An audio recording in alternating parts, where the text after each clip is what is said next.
Let's go ahead and hop into this draft situation for the Raiders and start with the most important position. That's quarterback. Mark Davis just gave his blessing for Tom Telesco to take a quarterback in the draft. And Antonio Pierce has said he doesn't want a Band-Aid solution. So how do you see how urgent the Raiders situation is to possibly even trade up? I mean, right now you would say Aidan O'Connell, Gardner, Minshew are, Band-Aids. So, I think Bo Nix could be there. I think those big four are going to be gone before. So I think it's a good point. If they're going to go after J.J. McCarthy, Drake May, Jayden Daniels, they're going to have to go up and get them.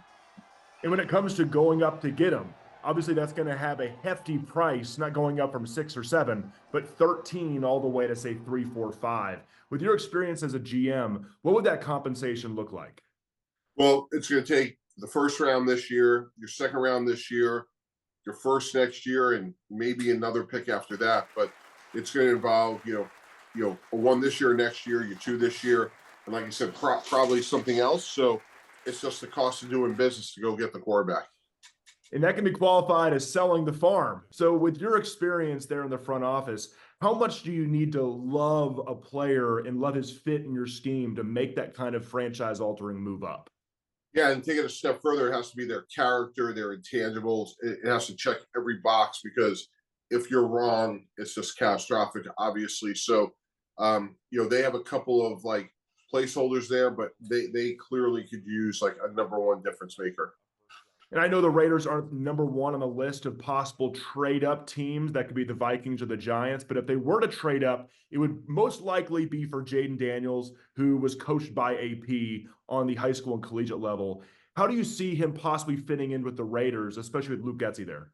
Look, he's explosive. He can make all the throws. He's a tremendous player. My only issue on him is, and he goes back to AP, as you said, Arizona State, he showed up there at 180 pounds. And he's up to 210 now, to his credit, but can he withstand the rigors of a 17-game season? That's going to be the question. He had an unbelievable season, can obviously make all the throws, can beat you with his legs.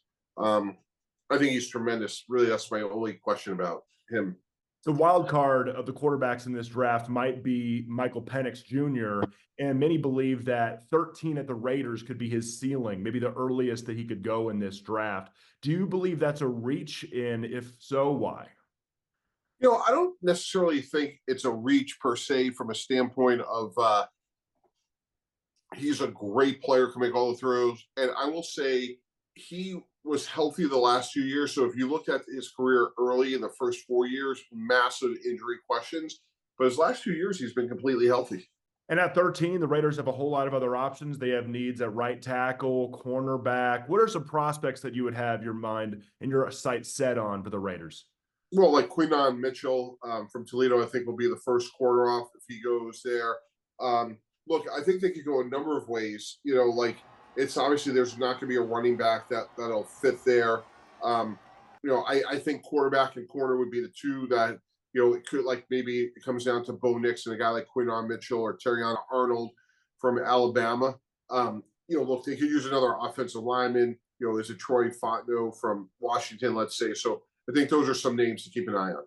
Yeah, and in your GM mock draft, you had Telly Fauga from Oregon State going there, and he's a monster there at right tackle. Antonio Pierce, he wants to beef up that O-line to run the rock. What could he provide the Raiders? Yeah, those two guys are similar. They're big, strong, physical, point of attack guys. You could go get it back like a Trey Benson in the second round, maybe the third round. So you can solidify the run game with a quality, bigger, stronger offensive lineman early, and then come back and take the running back in the second or third round. So you've been a GM before. So if you had to just sit in the seat that Tom Telesco is in right now, knowing you have the 13th overall pick, you don't know if you're going to be this high up in future drafts, why would you believe this is the time to go get your quarterback of the future?